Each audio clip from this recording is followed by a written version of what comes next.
আমি অনেক আগে থেকে কইতেছি বাংলাদেশ সেনাবাহিনীর একটা সাইবার ব্রিগেড করেন। ওয়াকারানন্দ প্রভুপাদ আছে, কেমনে দুর্বৃত্ত জেনারেলদের সুরক্ষা দেওয়া যায়, কেমনে বাংলাদেশের নিরাপত্তা বৃদ্ধি করা যায়, তার কোনো চিন্তা নাই। আমাদের একটা নিরাপত্তা উপদেষ্টা আছে, এই নিয়ে স্যাট আছে কিনা কে জানে, আল্লাহ জানে। বিএনপির হাতে যদি আবারও ক্ষমতায় থাকে কিচ্ছু পরিবর্তন হবে না, হবে না, হবে না।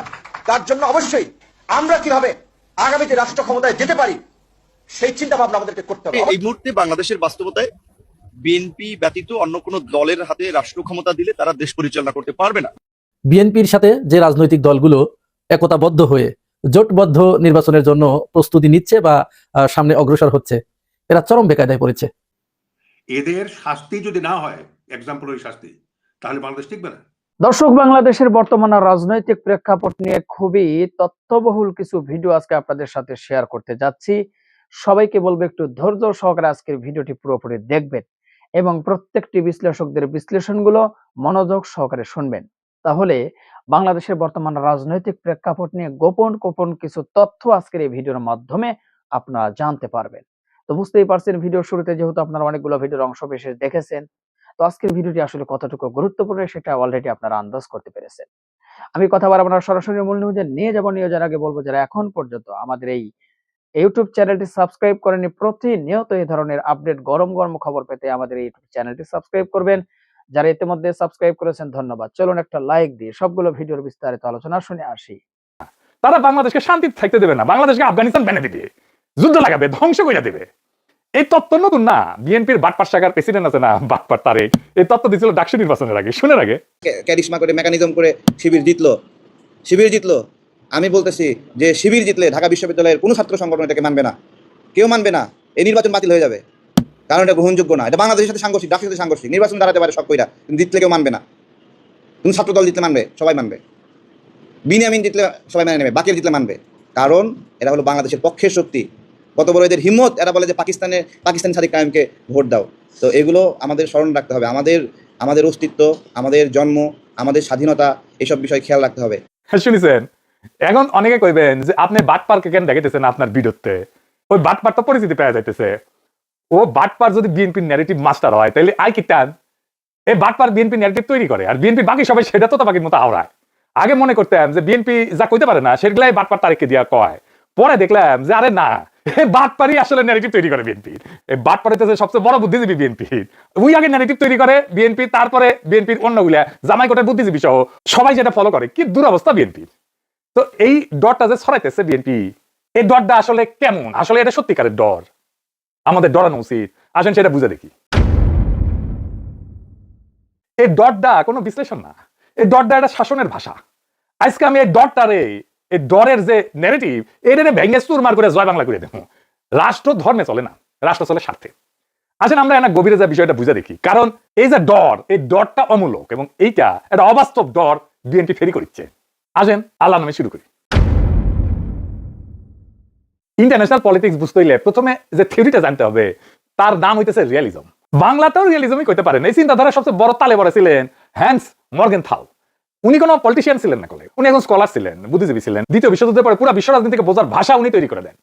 মর্গেনথাল খুব সোজা একটা কথা কইছিলেন, রাষ্ট্রের কোনো ধর্ম নাই, রাষ্ট্রের কোনো আবেগ নাই, রাষ্ট্রের আছে শুধু নিজের স্বার্থ, রাষ্ট্র স্বার্থ। এইটারে বলা হয় ন্যাশনাল ইন্টারেস্ট। এটা মানে কি? এটা মানে হইলো একটা রাষ্ট্র ইসলামী হোক, সেকুলার হোক, সমাজতান্ত্রিক হোক, সে আগে দেখে তিনটা মাত্র জিনিস, মাত্র তিনটা, বেশি না, মাত্র তিনটা গলে। কি কি দেখে? এক, নিজের ক্ষমতা; দুই, নিজের নিরাপত্তা; তিন, নিজের টিকে থাকা। এই কথাটাকে আরো একদম গভীরে নিয়ে যান আরেকজন স্কলার, নাম হইতেছে কেনেথ ওয়ালস। ওয়ালস ছিলেন আরেকটা মতবাদের প্রতিষ্ঠাতা, স্ট্রাকচারাল রিয়ালিজম বা নিও রিয়ালিজম। মেলা জটিল কথা কইতেছে, আরে না, এগুলা না জানলে তো দূর পাঠাবি সবাই। জানে রাখা ভালো। আমি তো মিথ্যে না কই, উৎসাহ আর আগ্রহ জাগানোর জন্য, আর এটা বোঝানোর জন্য যে আমরা যা কইতা বেনে কই না। এইগুলা কথা কইছে মেলা বড় মাথাওয়ালা তালেবর আছে। শুনতে কঠিন লাগলেও কথাটা খুবই সহজ। স্ট্রাকচারাল রিয়ালিজমের বাংলা হইতেছে কাঠামোগত বাস্তববাদ, আর নিও রিয়ালিজমের বাংলা হইতেছে নব্য বাস্তববাদ। এর মানে হইলো এটা রাষ্ট্র যা চায় তা সবসময় করতে পারে না। রাষ্ট্র হাঙ্গের মতো না, আমি যা চাইলেই করতে পারলাম, রাষ্ট্র সেটা করতে পারে না। আমি চাইলে যা ইচ্ছা তাই করতে পারবো না। আমি চাইলে করতে পারবো না যে আমরা সামরিক খাতে খরচ কমাবো, অস্ত্র কিনবো না। বামপন্থীরা কয় এই কথা, কিন্তু দেখেন ইন্ডিয়া চাইলে আন্তর্জাতিক নদীর পানি বন্ধ করে দিতে পারে, আন্তর্জাতিক আইন উপেক্ষা করে দেয়। কারণ আন্তর্জাতিক আইন কোনো সার্বভৌম পুলিশ না, আইন না মানলে কোনো শাস্তি নাই। আইন আছে কিন্তু শাস্তি দেওয়ার ক্ষমতাই নাই। উজানে যে শক্তি, তার হাতে সুইচ। আর শক্তির অসমতা আছে, শক্তির অসমতা যেখানে একতরফা, সেখানে আইন নৈতিক উপদেশে পরিণত হয়। এই বাস্তবতায় আমাদের বুঝাই দেয় আন্তর্জাতিক রাজনীতি ইচ্ছার জায়গা না, এটা কাঠামোর জায়গা, ফ্রেমের জায়গা।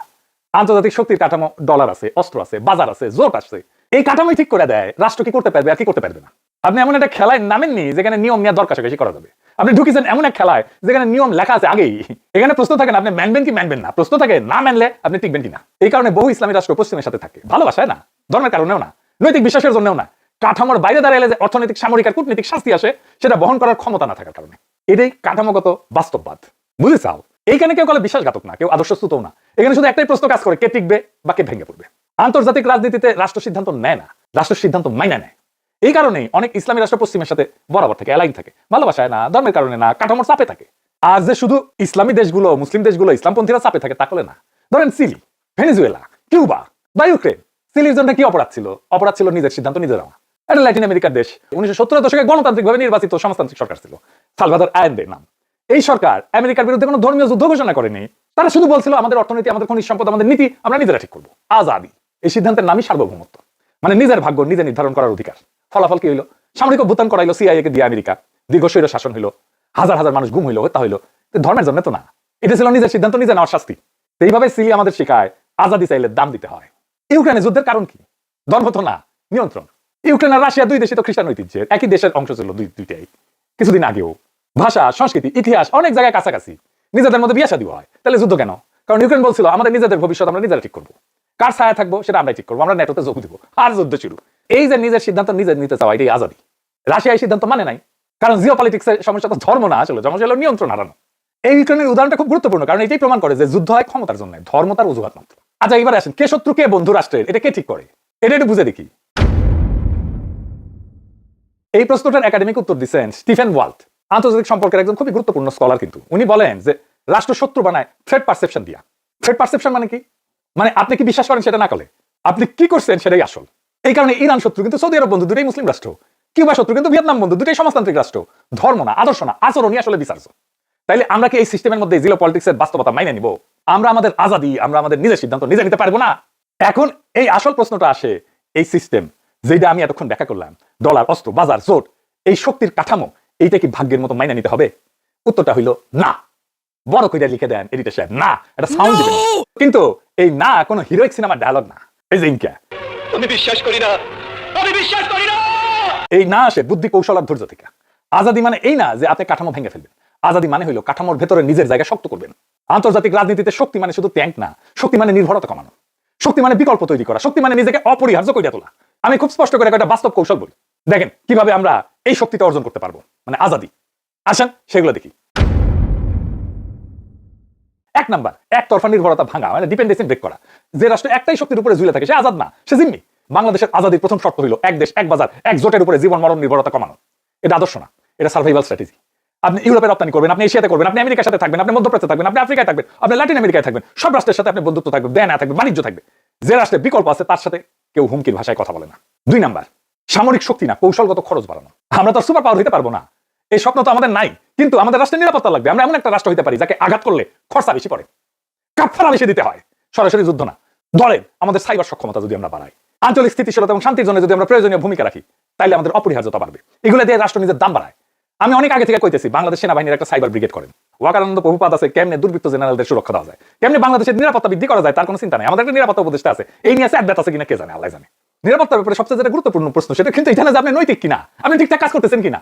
প্রশ্নটা হইতেছে আপনাকে যদি অস্থিতিশীল করে, আপনাকে যদি কেউ আক্রমণ করে, আপনাকে যদি কেউ আঘাত করে, তাইলে ওর ক্ষতি কত যে আঘাতটা করবে, বুঝেছাও? এইটারে করে ডেটারেন্ট।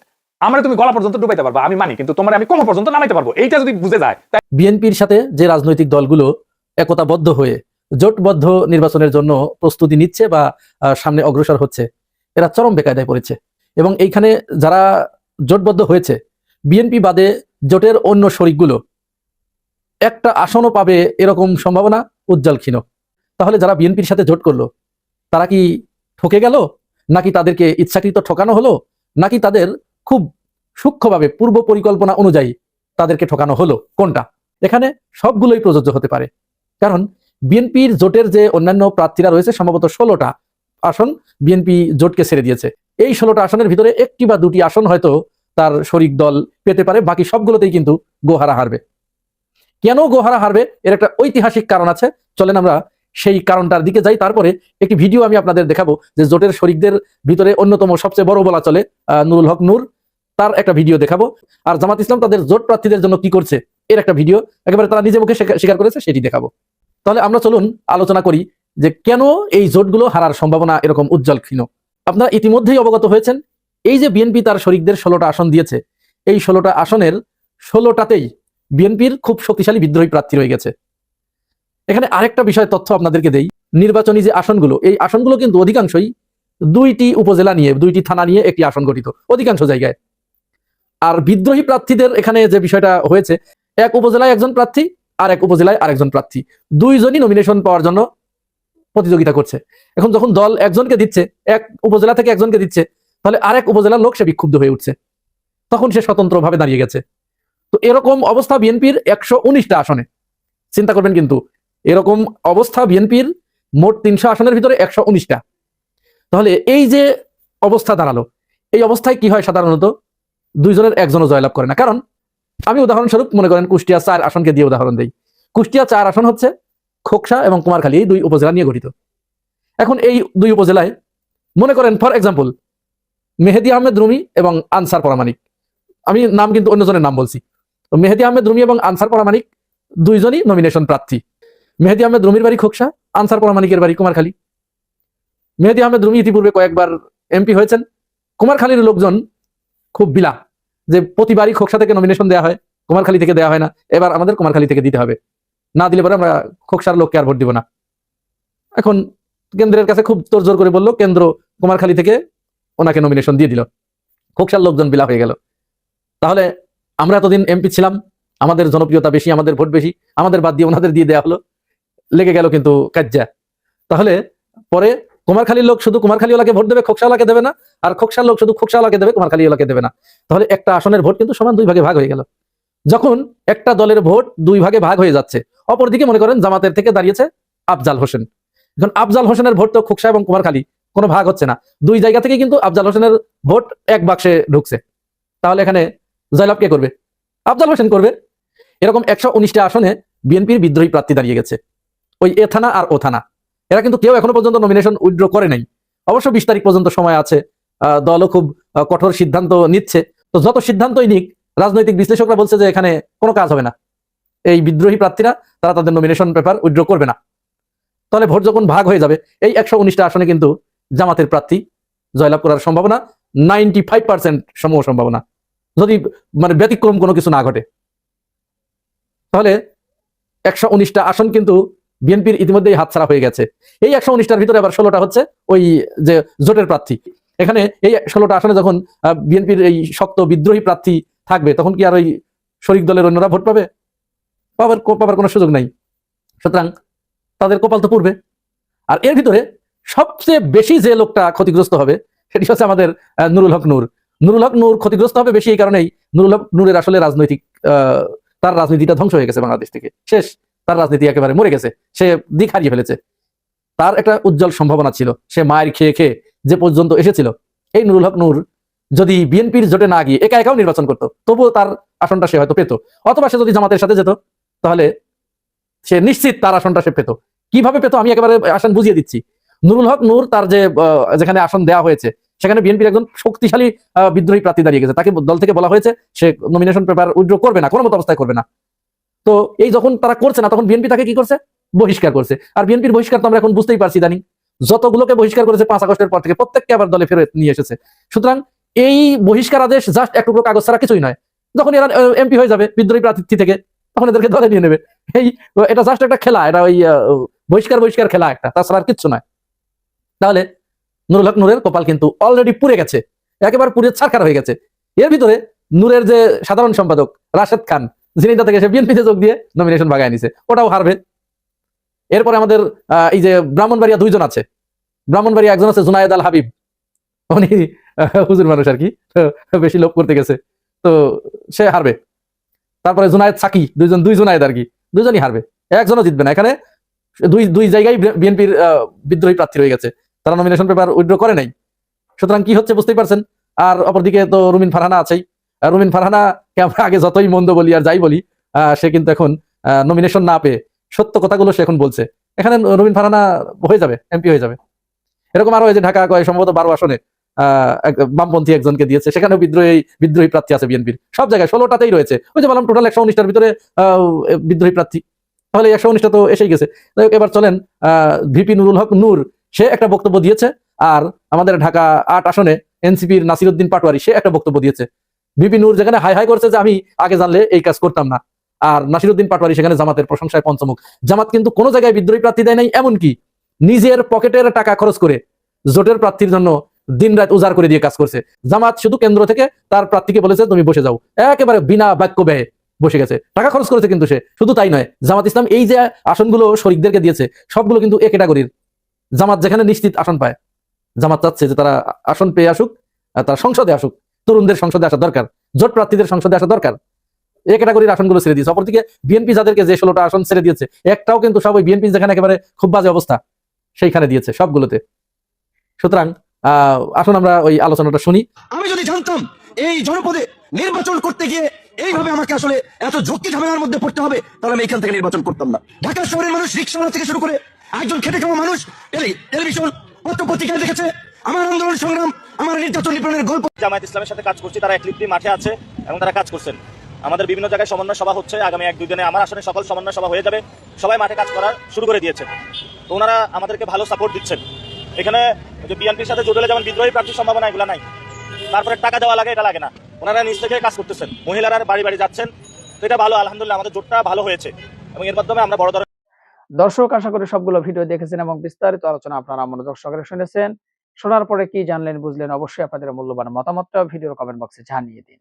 আর হ্যাঁ, পারলে ভিডিওটি শেয়ার করুন। আর আমাদের এই চ্যানেলে এখনো যারা সাবস্ক্রাইব করেনি, প্রতিনিয়ত এই ধরনের আপডেট, গরম গরম খবর পেতে আমাদের এই চ্যানেলটি সাবস্ক্রাইব করে আমাদের সাথে থাকুন। যারা ইতিমধ্যে সাবস্ক্রাইব করেছেন সবাইকে ধন্যবাদ জানিয়ে আজকের মতো এখানে বিদায় নিচ্ছি। দেখা হবে, কথা হবে নতুন কোনো টপিক, নতুন কোনো ভিডিও নিয়ে। সে পর্যন্ত সবাই ভালো থাকবেন, সুস্থ থাকবেন। আল্লাহ হাফেজ।